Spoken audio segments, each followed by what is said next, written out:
time has anybody cared? This planet's empty, I see no signs of life. Please don't tell me that the human race did not survive. There are no people in the future. There are no people. There are no people in the future. No people at all. There are no people in the future. Where did all my people go? There are no people in the future. Let me try my people call. Where are all my people?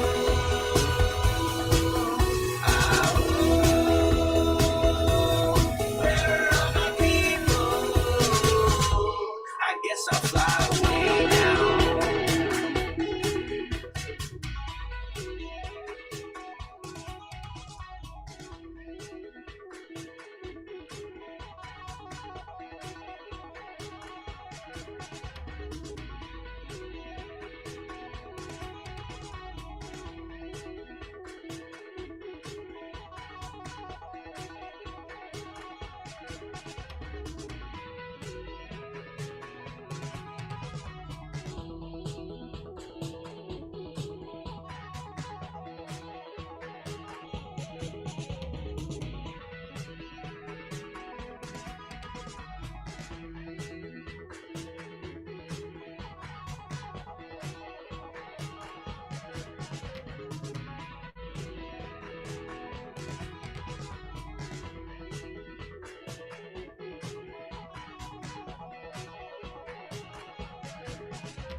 I can't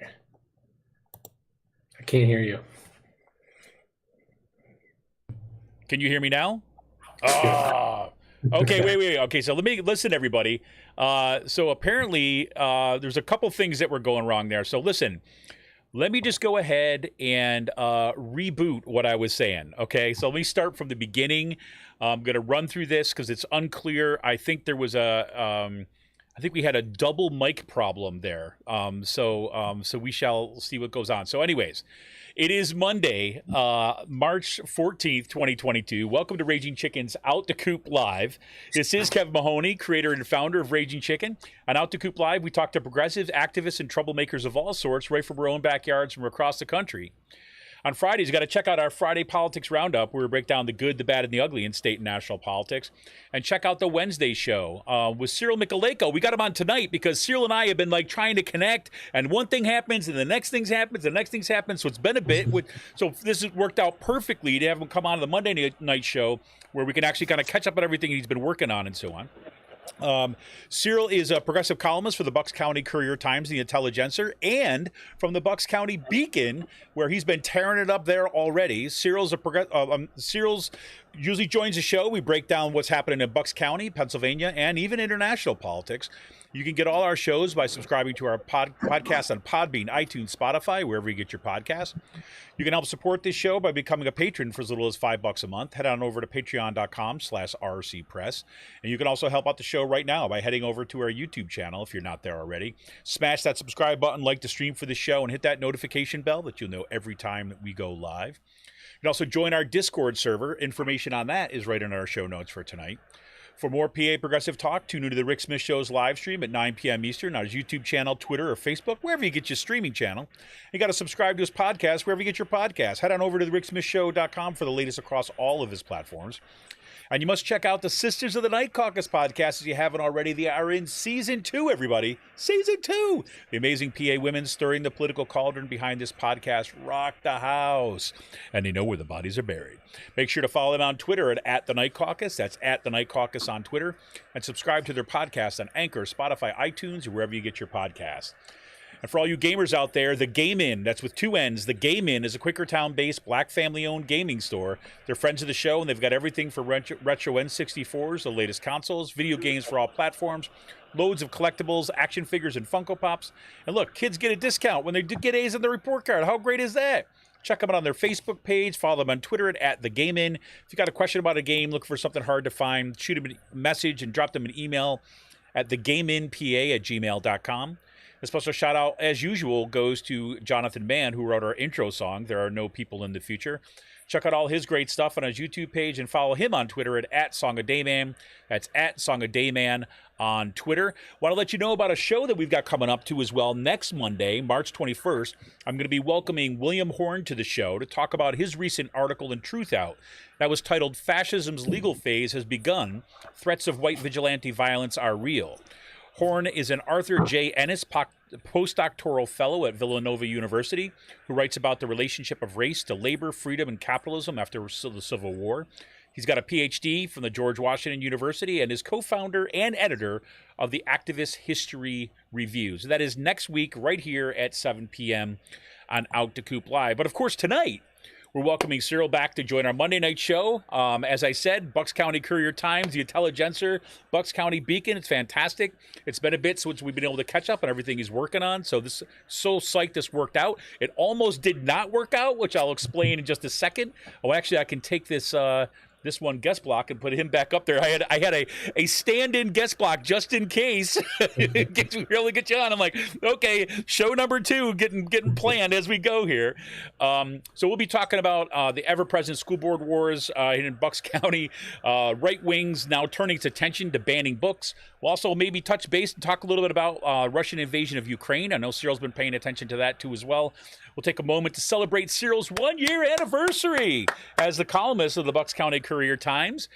4 days ago, yes, 4 days ago, it seems like yesterday, right? It's been a significant gain in progressive voices representing a growing progressive community in Bucks. So I'm thrilled to have you back on tonight to be able to talk to you again, Cyril. How you doing tonight, man?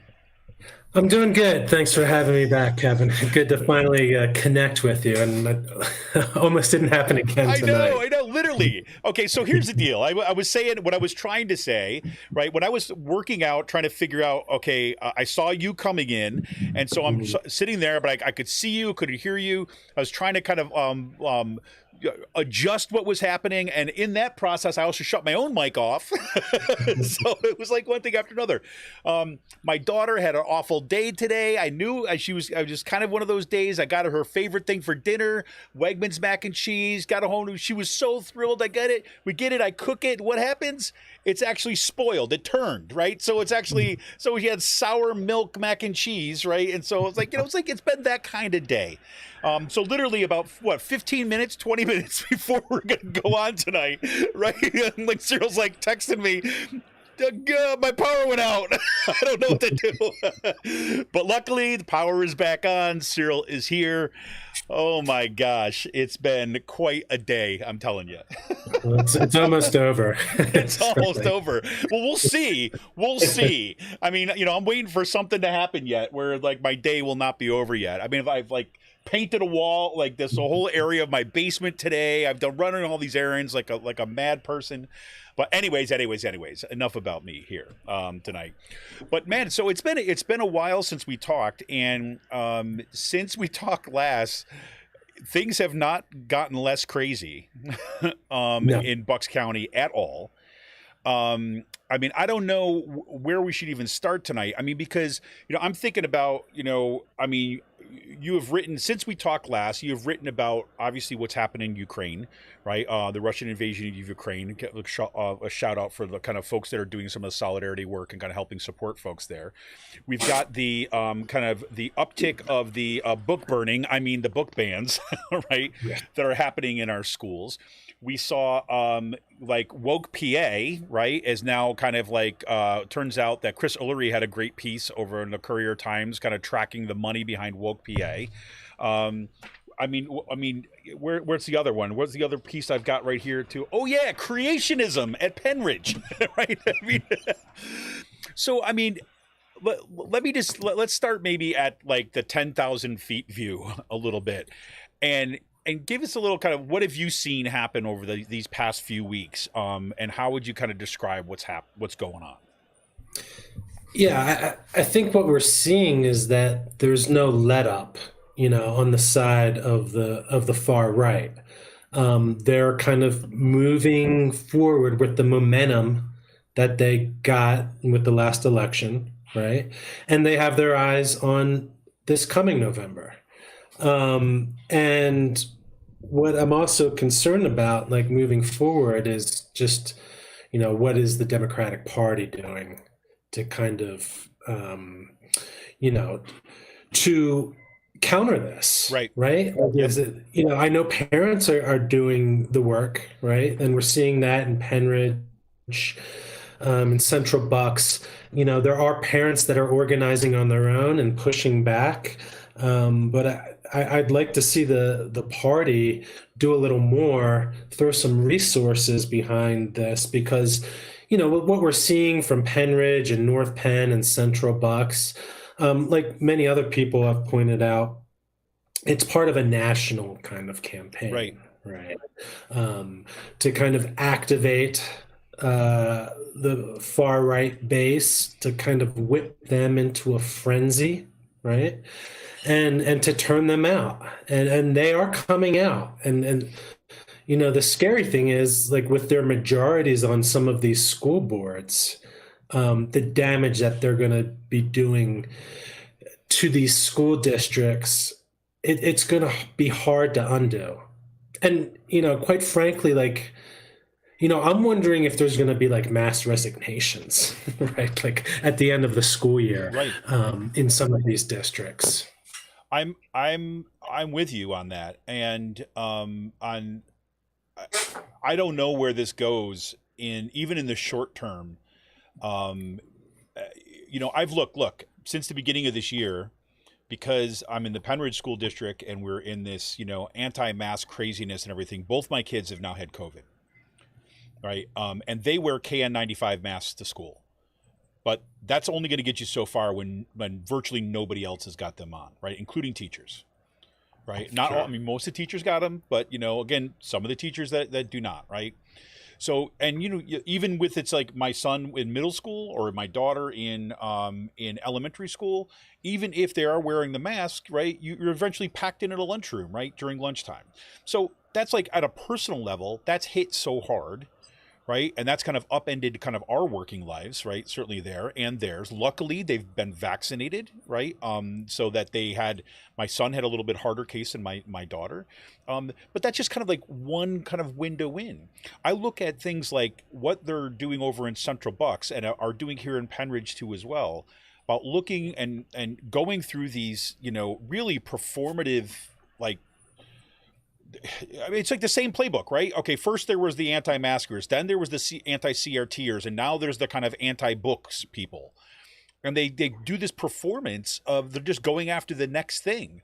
And I think that you're absolutely right that there is no let up, and there's not going to be a let up. And what this means for what's going to even be possible in these school boards for the next 2 years is pretty substantial. And, you know, look, I think I think you're right. I think we're going to see some teacher resignations. I think we're going to see some staff resignations across these school districts.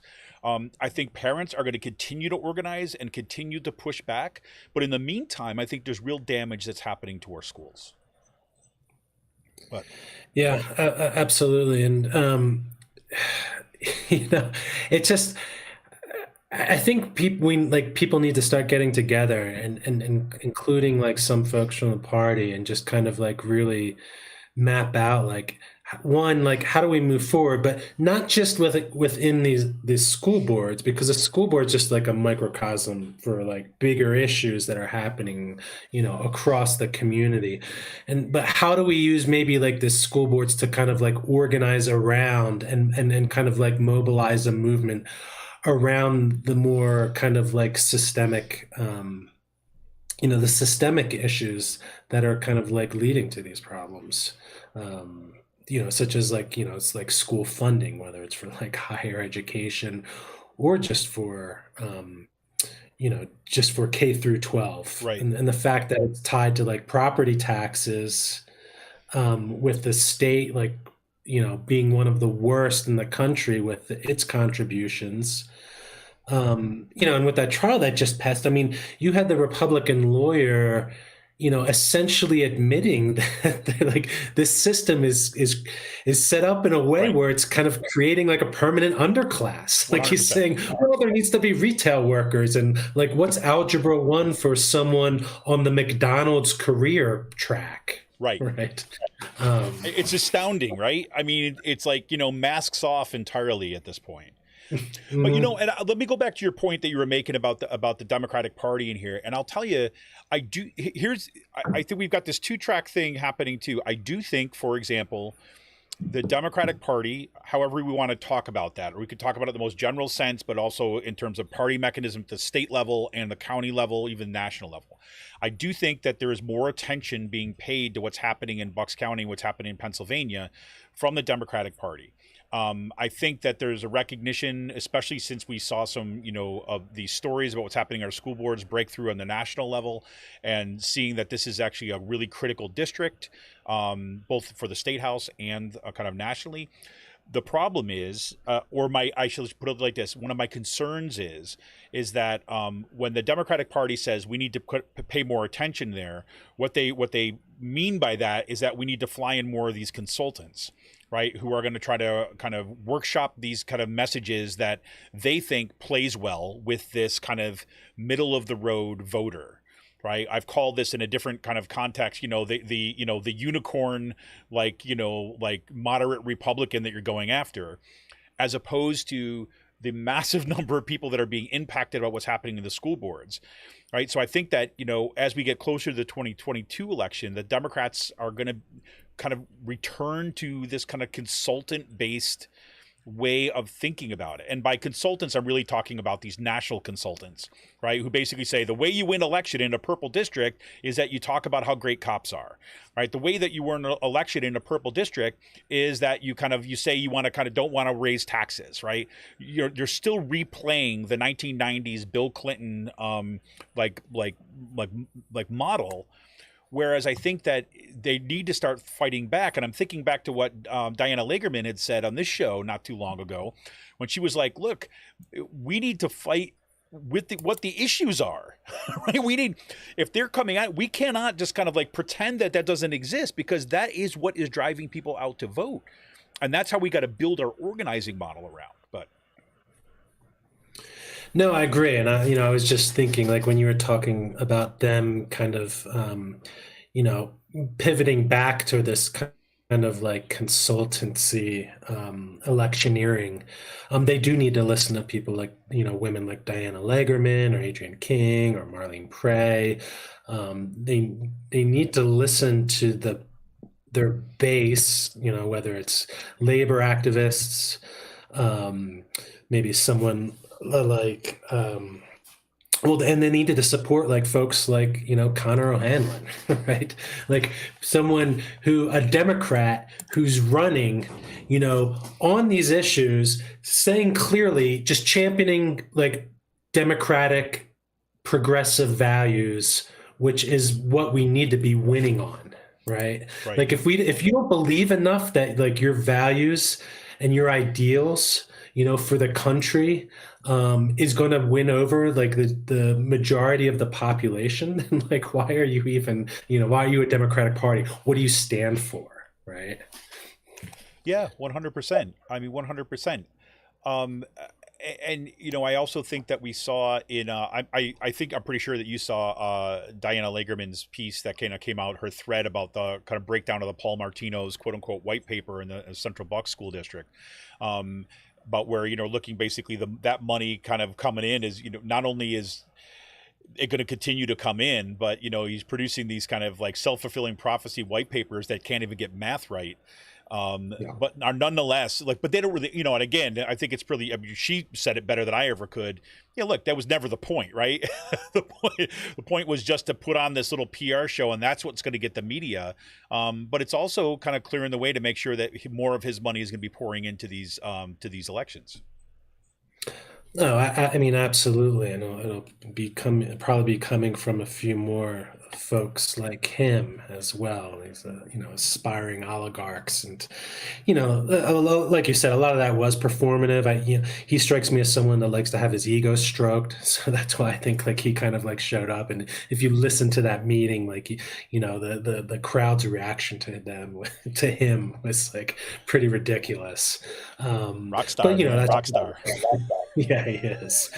But yeah, and and then that's like, unfortunately, like we don't have the money, like the big pockets that the right has. That's why like we need to kind of like, that's why the Democratic Party needs to engage in organizing the grassroots, but two, actually like listening to the grassroots. Yeah, and it seems like those grassroots have been pretty active of late. Right. So It's not like it's hard to find people who are ready to talk and have already developed strategies of what they think we need to be doing at the local level. You know what I mean? No, absolutely. And it's just, it's such a grind, right? Because like, not only are you dealing with this like far right kind of, onslaught, but like you're dealing with the mis and disinformation that they keep spewing out, right? That's just kind of like, you have to like, there's a fight for like the truth and like facts. And that's whether that's what happened in North Penn with the Moms for Liberty mom kind of spewing misinformation about like the school lining up kids by the shade of their skin, which never happened. And that leads to like a death threat, to the schools, to the teacher, as well as to the elementary school's faculty and staff. whether it's these far right parents, that are like taking cues from this woke PA website, who are just very like, they're cherry picking these like passages, and like they're the ones that are actually trying to like sexualize these passages by not like putting it within the context of what the book is talking about, which is pretty sick. And the fact that they can't even recognize what they're doing is even more disturbing. Well, let's go into that meeting a little bit. So, I mean, at that meeting, right? This is the past Central Bucks school district, school board meeting, where you had these parents come up and they're kind of going after these particular books. So, I mean, did you get a chance? You got a chance to see that whole meeting? Yeah. Yeah. So, I mean, I don't know about you, but for me, I mean, I was literally like, my jaw is dropping that this is how they're approaching this material.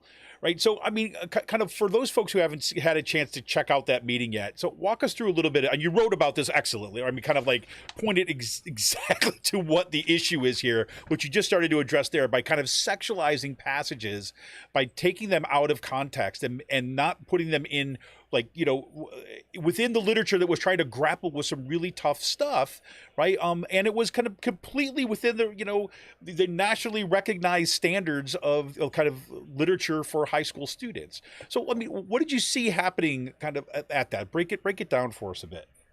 Sure. I mean, there's a lot. Like one, like there was this was an organized campaign. There was, a call out on this far right list, and this was something that Ulrich talked about as well, asking parents to show up at the meeting and to, read these passages that are listed on the woke PA site, in order to kind of like misrepresent like what these books actually, talk about and stand for, and in order to kind of create at least the perception that there is this public support for they're not going to say we don't want to ban these books, but that's what they want to do. They want to challenge them so that they are removed, right, and then inaccessible for the student population. So that is a ban. Another thing that was really just sick was that a few of these far right parents were suggesting that the books were purposely placed in the library in order to quote unquote groom kids for pedophilia. I mean, one, that's just insane. Two, it's just irresponsible, because three, you can have some lunatic that actually believes this, right, and just might do something about that, might even make a death threat or follow through on a death threat if they actually think a librarian or a teacher is trying to groom their children. This is like, I mean, this was I'm so glad you said that, because when I heard that, I'm thinking the first thing that went through my mind was Pizzagate, right? Mm-hmm. When you had this insane kind of like right-wing complete conspiracy theory about somehow the Clintons are operating a pizza shop, right? We're in the basement, that they're kind of like trafficking in kids and they're engaged in like organized pedophilia. Some dude like shows up with an assault rifle to shoot up the place, right? Because he believed it. And it does not take that. I mean, it is not that far of a leap to see the same kind of nonsense being propagated in this stuff around the school boards, to imagine that all these militia members and all these QAnon supporters in the area who are already kind of like, over their heads in this kind of like, conspiracy theory stuff, to take it to that next level. I mean, it's frightening to me to see this is where we're at. Yeah. I mean, and then, just speaking of the militia, like, the head of the Proud American Patriot Network, TJ Kosten, like he's someone who's also like talked about this, right? Who's brought up these types of books in the past. And like all these people, like the Reopen Bucks, the woke PA, the militia, they're running in the same circles. Like, let's not fool ourselves. Like they're working together on this. Totally. And that's been kind of shown by folks like Chris Ulrich, right, in the Courier Times. The problem is too, but like now, like moving forward, is that there's a majority on the board that sympathize with this kind of like rage-filled nonsense, right? And so the bottom line is like, one, from what you heard from the school board meeting, and then the next day the policy meeting, is that, my take on it is that they want to deprofessionalize the whole process, procedures, and standards for how library books are chosen and how they're challenged, right? Yep. So like, rather than leaving it to professionals like the librarians that went to school for this, and then following the guidelines of, say, like the American Association of School Librarians, ALA, the Library Bill of Rights, you're seeing pushback against that by the right-wing school board members, right? And then, like, who knows, like, what type of, like, quote unquote committee that they might form in order to challenge books. My take on it would be like some kind of something similar to that farce of a DEI committee in Penridge, but maybe even worse. Exactly. Just like stacking it in such a way where their folks on their side will essentially have the ultimate say about what is and isn't allowed in the library. And the worst thing about this is it's the students who are going to suffer. Yeah, I mean, and look, at some point this has got to. I think it's starting to register with a lot of parents actually who've been trying to bring this up, but we're going to see, there's going to be real concrete impacts to this stuff too as well. I mean, the same stuff that you talked about in Penridge, right? You drew attention to, that stuff there. We're kind of, outsourcing tutoring to like churches so that they can tell us that, oh yeah, the history of evolution. Well, the earth was created 3,000 years ago. Right. When you get that, when students who go through that tutoring then have to take tests on that, right, and have to are going to try to share that nonsense in their AP exams and things like this. They're not. Guess where they're not getting, right? They're not getting that credit, and they're actually not getting that right on that test, right? And it's going to put them back when it comes to college. Even at that level, if you have the kind of like, access to books what are seen as part of a standardized collection of, say like approved literature, whatever you want to say, right? I mean, where, it's normal, right, for high school students to read Toni Morrison's The Bluest Eye, right? And to grapple with those issues. And that becomes part of what binds us together, right? Because we're grappling with this stuff together. And you know what? That student that shows up to college, right, without having gone through a curriculum where they've been challenged in that way versus a student who has, right? You're basically kind of like kneecapping those students because you're trying to kind of quote unquote keep them and make sure they're morally upstanding individuals as the line goes. And so where are you going to send them? You're going to send them to like, Jerry Falwell School, and that's the only place that's going to be, or Hillsdale College. Those are the only places that those kids are going to go to college. But then worse off is that we're corroding the very fabric of a kind of multiracial democracy. I mean, so even within our own communities, right, there's like deep divisions on this. And I'm sorry, I know I'm going off a little bit of a rail here, but it's like, holy crap. I mean, at the baseline of actually making sure that your kids are prepared for college, what they seem to suggest is so important, they're not even doing that. They're willing to sacrifice that.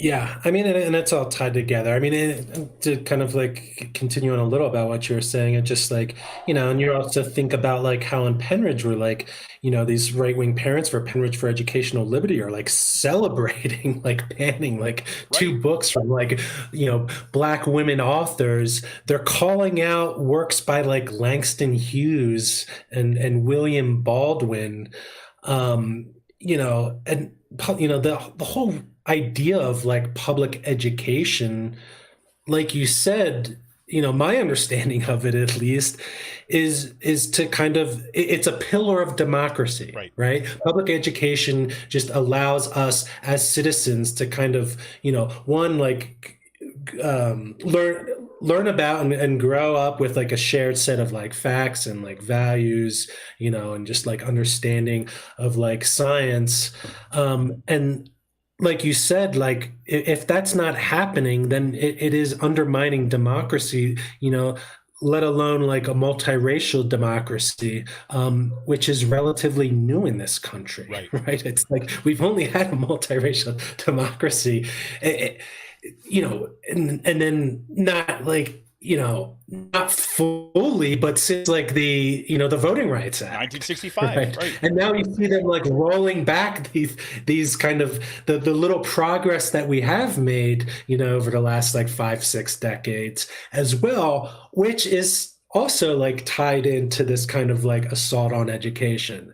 Like the thing is, like critical thinking is it's the enemy of authoritarianism and fascism. And I think that's why these authoritarian and kind of like fascist movements are attacking public education and then like voting rights. 100%. And I do have to say, well, before I switch gears a little bit here, one of the things that I have to say as part of that attack, and we got to hear this in the Central Bucks school board meeting. We've also been hearing this now, like in Penridge and some of the other school districts too, as well. Was one of the things that Paul Martino did in that Central Bucks meeting was then go after basically those two school board members, right? The two Democratic school board members, and say that they should excuse themselves from upcoming contract negotiations with the teachers union because they receive money from the teachers union, right? And for a bunch of people like Paul Martino, teachers unions are the number one enemy, or them and all public sector unions, but they want to go to war over teachers unions because teachers unions are the one source of protection for the kind of the authority and professionalism of teachers, right? To making sure that teachers are not going to be kind of afraid in their classrooms, that they're going to have decent standards of living, right? And teachers are in a position to have some pushback, right? As organized faculty. When my parents started in public school, right? They were both public school teachers. When they first were kind of getting started in Utica, New York, right? There was not a teachers union then. And teachers union salaries were poverty wages. Right. There was no job security. They had, if the principal didn't like what they were teaching, they could be fired like for no cause. And teachers union arose in part to uphold those standards and the professionalism of teachers. Right. The ones who should have authority, who are the experts on our curriculum, the experts in kind of what kids need, at the get-go. And to see Paul Martino basically lay the groundwork to try to go after those negotiations also shows you what's on their mind about ways of kind of going after that one kind of bulwark of protecting public education, which are organized teachers. Yeah, and then without the teachers union, like then they will have won, because like you're already seeing like these essentially what are essentially quote unquote bounties, right, that are being put on teachers' heads by like groups like Mom for Liberty, right, like offering rewards for people that that supposedly catch a teacher teaching like critical race theory, which isn't taught in K-12 schools, but essentially which means like anything honest and truthful about like the struggle to overcome racism and structural racism in the country, or even like a state-sanctioned snitch line like what's happening in Virginia, right? Which brings us back to the elections, and about like why moving forward, like I mean imagine like a Governor Doug Mastriano. Good God, he's a Christian nationalist. There's a reason why, like in a local straw poll of the far right here in Bucks County, like he was number one far and away, their favorite to be. This is the base of the Bucks GOP, their favorite to be the next governor of Pennsylvania. And if that happens, across the board, whether it's education, voting rights, women's rights, we're screwed. Right. And look, and I think I sent you a picture of this too as well. Like the first signs that have gone up in my area, right, are for Mastriano. Mm-hmm. Right. And, the guy who is, he's going to be going before, he's basically got a subpoena about the January 6th commission and his role, in the kind of January 6th uprising. As you said, he's a Christian nationalist. He's in a kind of such an extremist. And yet there's already signs going up for him in the primary. Right. And, again, I don't want to get into this debate about whether yard signs work. I hate those debates, right? For me, I've always been kind of like, look, it tells you if those yard signs go up early, it basically is some degree of measure of you have some motivated people out there That's what it means. It doesn't mean like, your ultimate breakdown in percentages of what's going to turn out, but it tells you there's people motivated.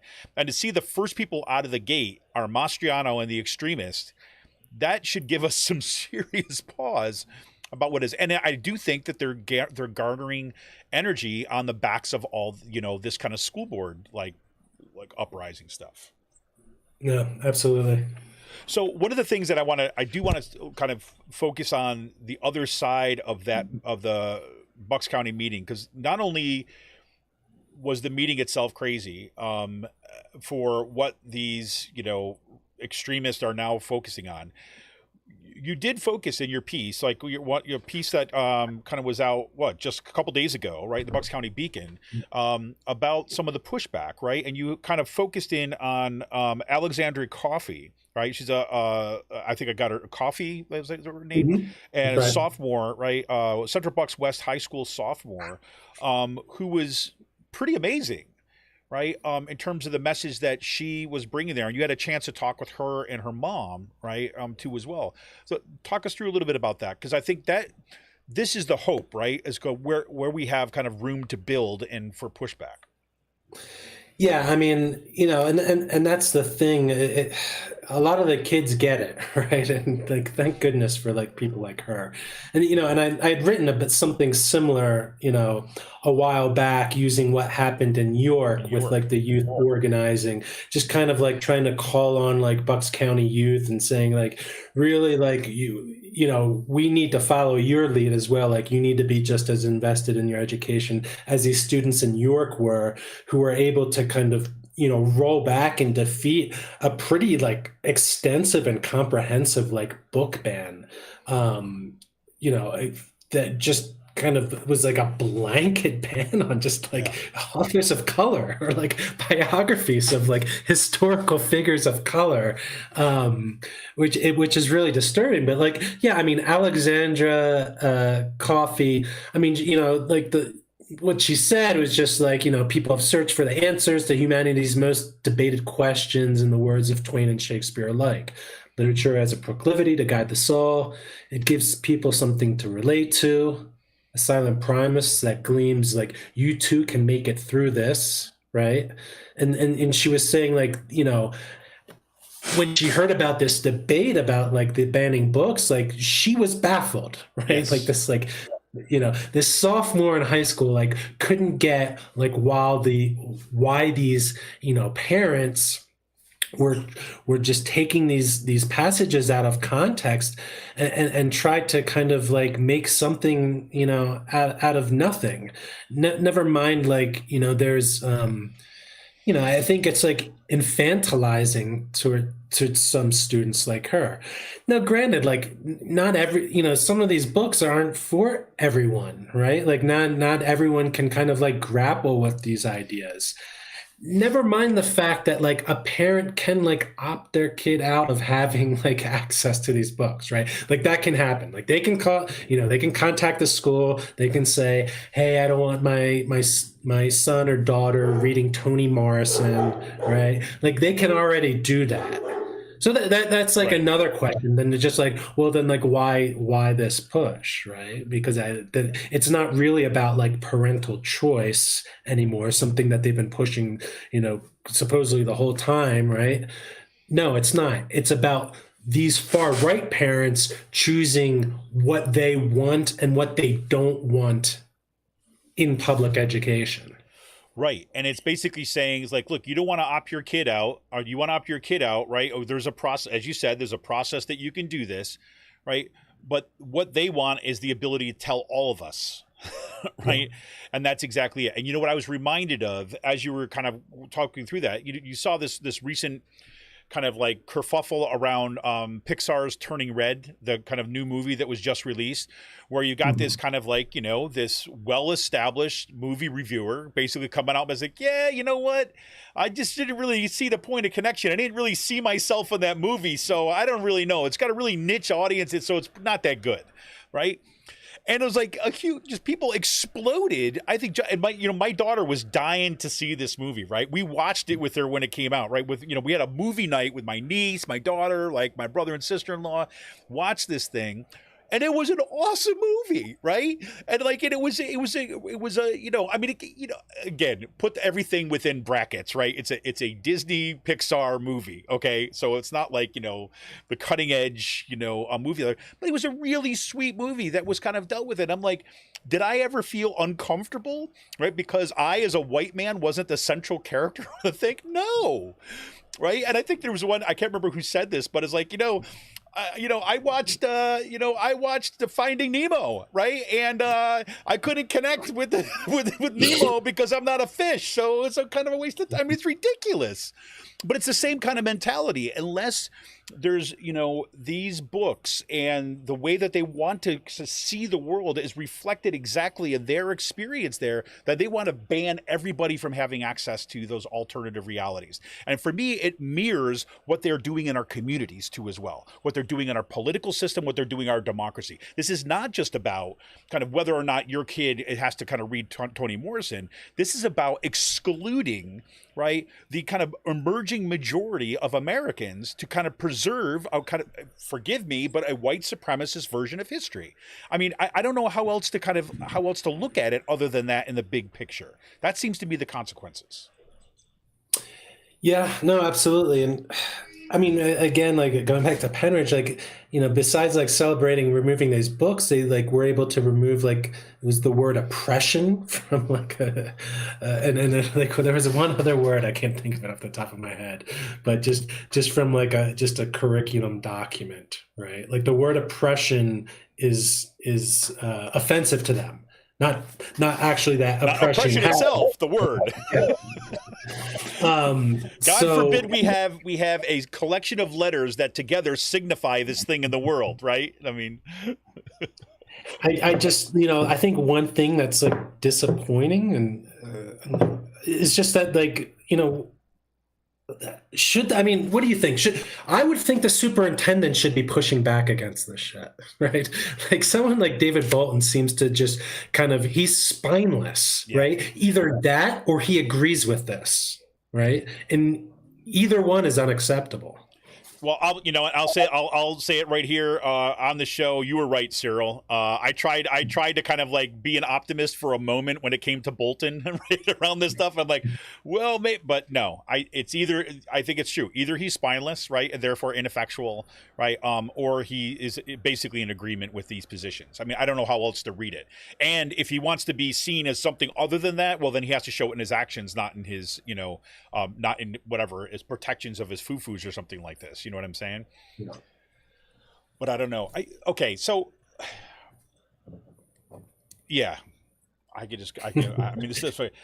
I really did sincerely want to kind of get your take on, just as like, holy shit, what's happening in our world right now. I mean, it's not kind of disconnected from what's happening here in Central Bucks, right? But thinking about the Russian invasion of kind of Ukraine and kind of seeing what we're seeing there, and I can't help but see overlaps, right, with, a particular kind of approach to how you see the world and kind of rewriting of history, and the kind of, the turn to violence as a way of kind of asserting kind of one version of history over another, and one people over another, right, and saying violence is okay, and that coming right up against this challenge for, well, what happens, right? What do, quote unquote, we, right, do, right? I mean, so I'm curious, like, I know that you've been kind of steeped in international politics for kind of quite some time, and I know you're paying attention to stuff. So I'm curious to get your kind of take on what's happening. Sure, and and I can kind of like tease what I'll be, writing about or publishing this week as well, because I'm going to do another article about Ukraine. But I think like one thing that that's been overlooked is just exactly like how dangerous of a situation we find ourselves in, especially and specifically because of nuclear weapons, right? We're so close to having, something just unspeakable happen. Like one nuclear weapon, right? Just like one thing happening. And you see like, one, you see Putin just kind of like, essentially kind of like daring the United States to do something, Yep. right? And suggesting that they're like nuclear ready. And then you have like congressmen like Brian Fitzpatrick, right? Who's just like, he's way out of his depth, like talking about like international affairs and politics, right? Yet like he's everywhere right now, just puffing his chest, right? Just trying to like project this kind of like bravado, whether it's on Twitter where he's like tagging like POTUS, right? To like, just like, okay, Biden's not like Trump. He's not up at like 3 a.m, like looking at his Twitter. Twitter, right? So like there's probably better ways for you to like communicate like policy differences with the president.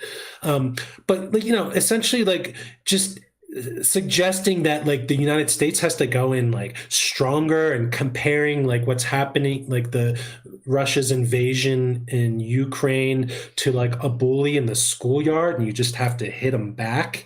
Like he doesn't understand there's like, there's 14,000 roughly about 14,000 nuclear weapons between like the United States and Russia. You have Vladimir Putin, suggesting that he's ready to use it if he sees a provocation by the United States.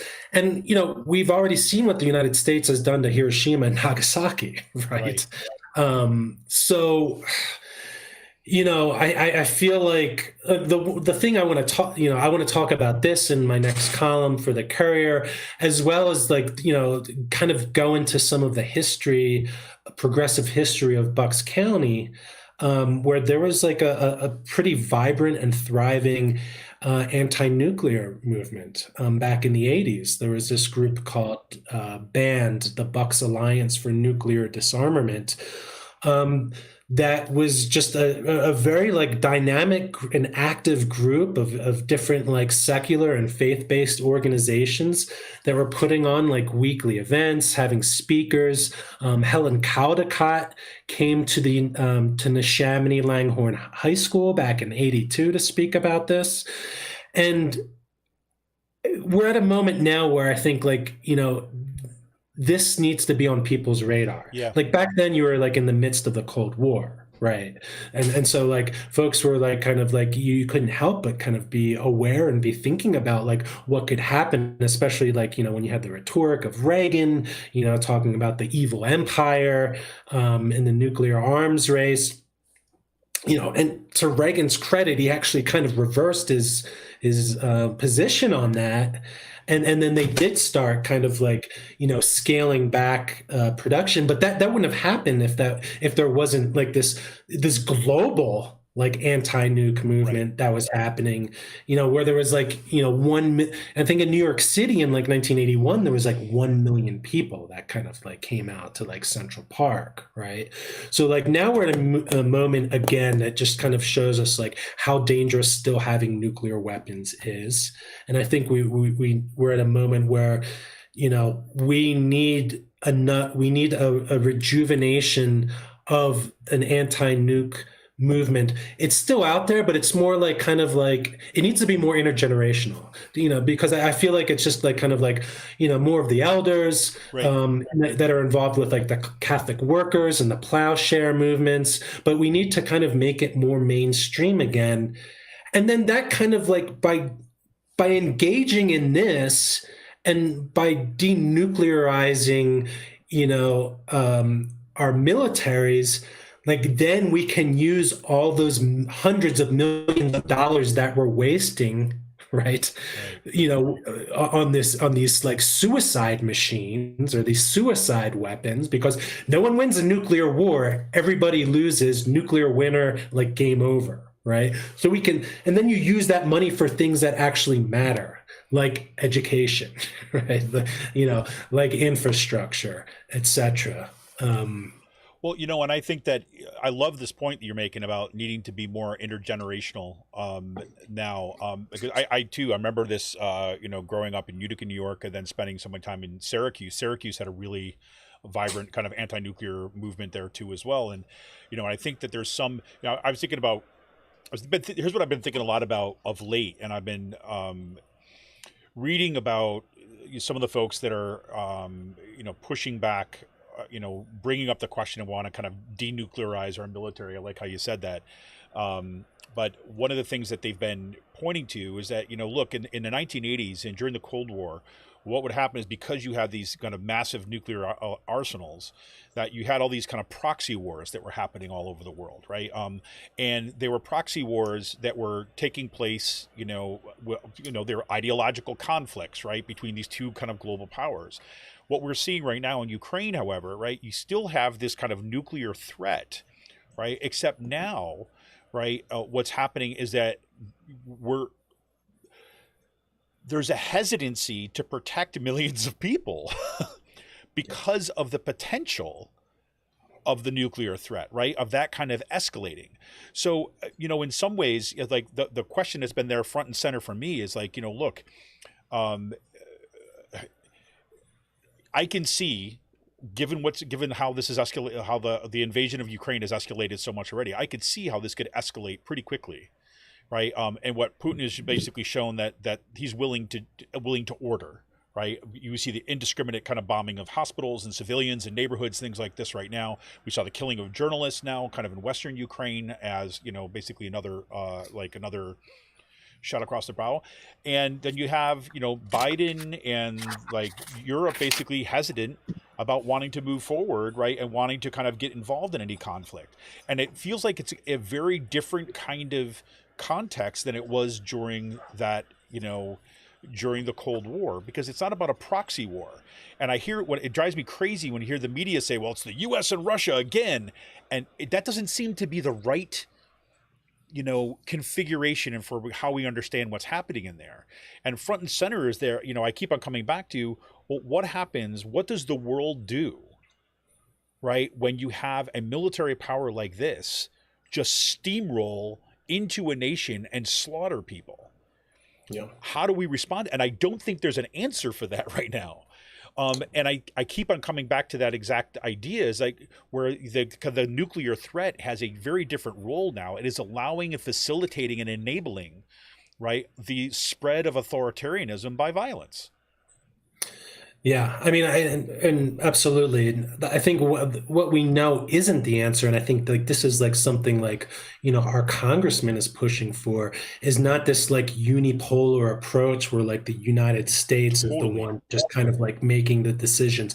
Like the best thing Biden has done has been more, it has been being inclusive and with like the rest of the global community, because, in order to kind of, I think in order to kind of overcome what's happening here, like we need the global community, behind us. Yes. And, I mean, and say what you will, like around China, but like, China's like offering like a little like diplomatic cover to Russia, but I don't believe like they agree with like what Russia's doing, right? And they're not going to back them militarily. It serves them no purpose. Like China's already like essentially becoming a global power just economically, right? Like it's positioning itself as the center of like, globalization 3.0 or whatever, version we're at right now.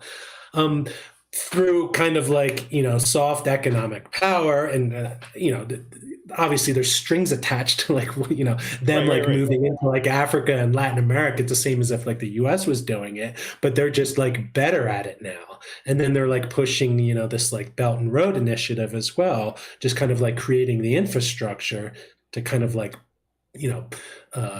build their kind of like, hegemonic plans for the future.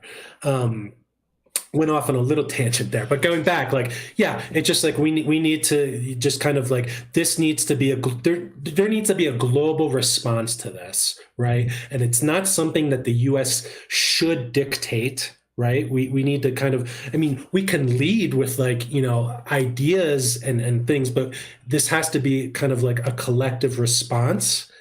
And we're seeing like other countries that like normally maybe like wouldn't get involved as much, like, Germany reversed course and pivoted, I think Sweden, even Switzerland.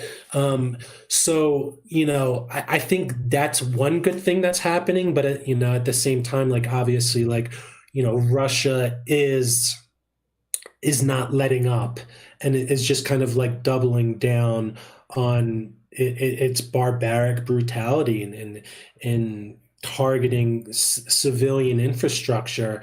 I feel like essentially, like, Putin's plan is just like, all right, now that he realized that he couldn't kind of like install like a puppet regime, it's just to kind of like, completely burn the country to the ground. That's what it looks like. I mean, just kind of objectively, when they started going in to try to take up some of these cities, and then the resistance was too much, so they just pulled back and redistributed their troops and just started indiscriminately shelling and destroying stuff. Slaughtering people. It's pretty something. I mean, it just seems to me as like this seems to be one of those inflection point moments, right, in history, where this could go so many different directions in terms of what it sets, what sets the stage for going forward.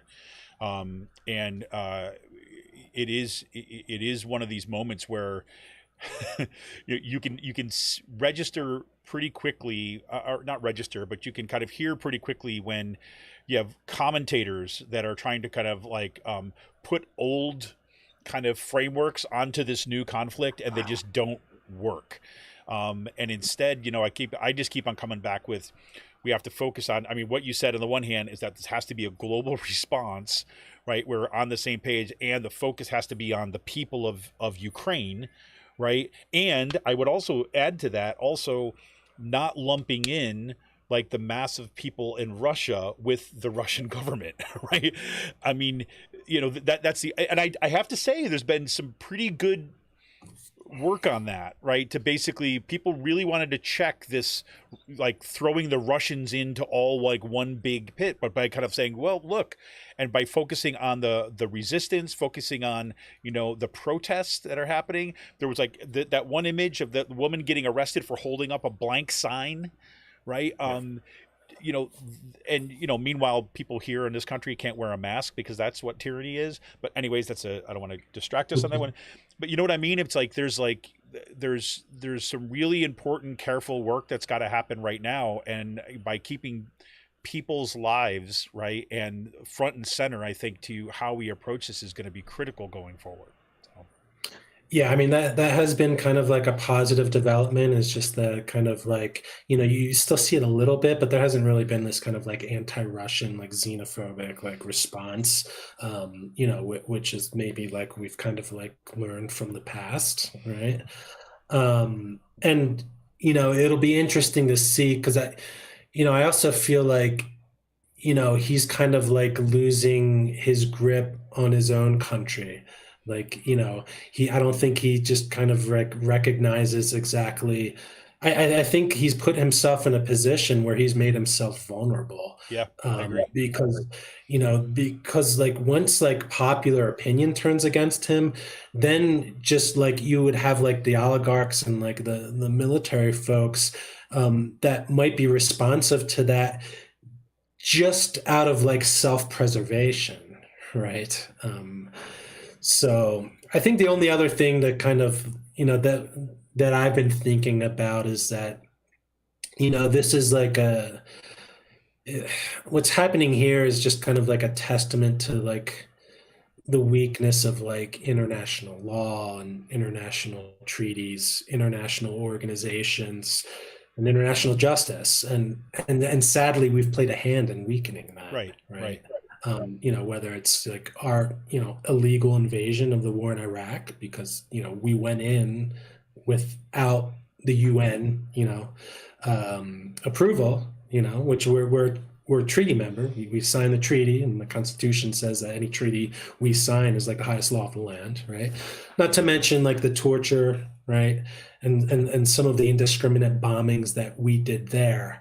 Unfortunately, it's hard for Washington to kind of like take the moral high ground.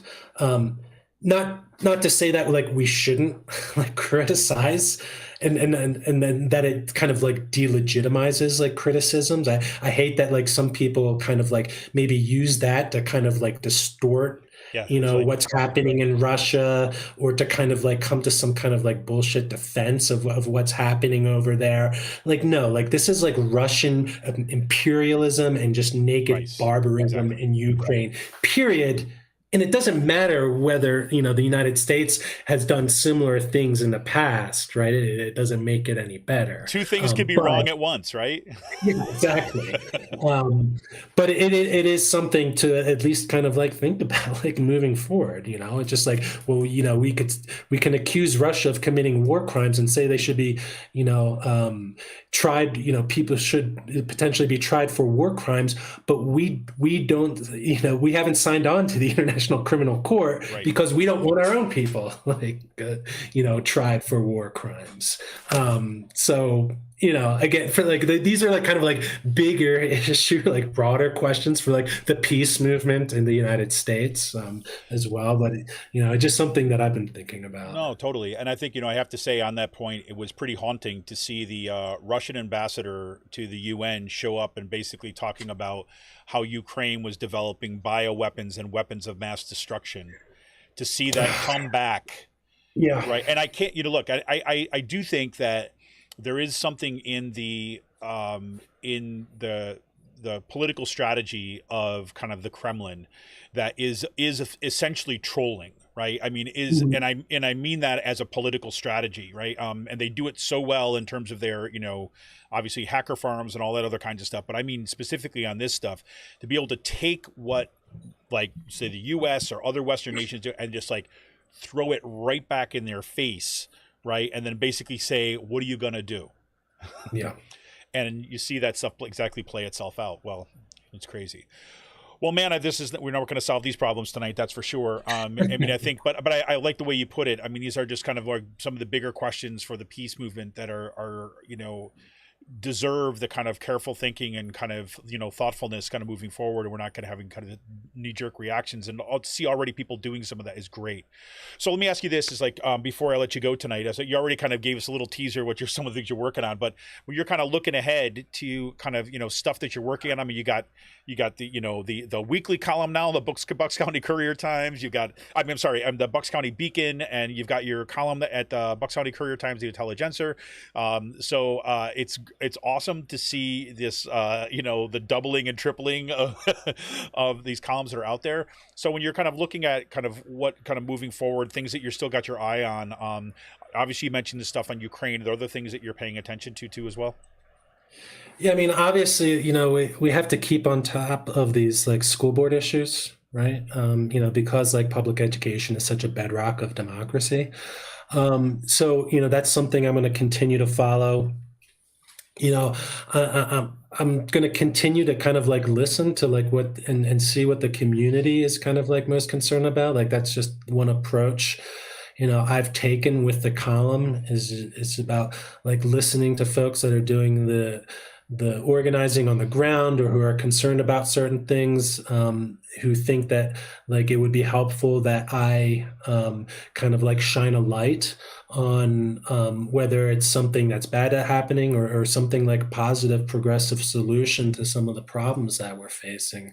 You know, so you know, this is just me reiterating, like, please reach out if you guys have ideas, you know, about things that I should be covering and writing about. Obviously, the, you know, elections are going to be pretty prominent, and you know, the Beacon, the Bucks County Beacon, you know, the folks there have some big plans. I'm going to be taking on a bigger role. There'll be a more like official announcement. But like when, you know, with my first column, you know, like I was serious about like us building like independent progressive movement media, and they want to kind of like give me the institutional backing and the tools in order to do that for Bucks County. They have that vision and that commitment, the folks that are running the Bucks County Beacon, to kind of follow through with that.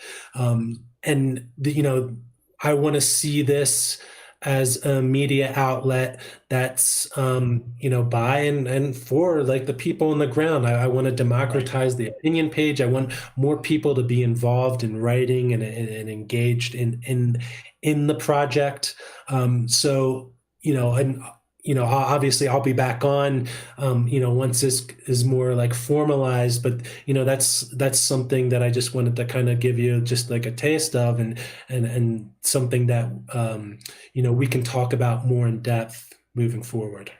100%. Well, man, I can't wait to see what you got planned and what we got rolling out. Like we've been talking a lot about here too recently on the show. I know that Cyril and I have talked about this just kind of like informally back and forth. Really thinking, this summer is seems to be like a pretty good time to start doing some really good networking. Maybe even like Bucks County Progressive Media Summit, maybe something along the lines like this. It'd be fantastic. But I do think that, we're definitely on the same page here, and we're going to be kind of right there with you every step of the way. Well, hey, man, Cyril, I'm so glad this worked out tonight. I'm so glad your power got back on. and then I found my mic button at the same time. We got this going. But I appreciate the time, man. And, thanks so much for being on tonight. Hey, thanks, Kevin. I'm glad we did it. All right, everybody. Hey, thank you for tuning in here. Thank you for all the comments. Thank you for all the kind of, support and love that you've shown the show over the years. I want to remind you that you can help support the show by heading over to patreon.com/rcpress. You can become a patron for as little as $5 a month. And I want you to tune in next week for yet another Out the Coop Live at 7 p.m. Yeah, we're going to be talking more about fascism. How about that? All right, everybody. Have a good night. Happy Monday. And have a good St. Patrick's Day this week, everybody. This is Kevin Mahoney. See ya!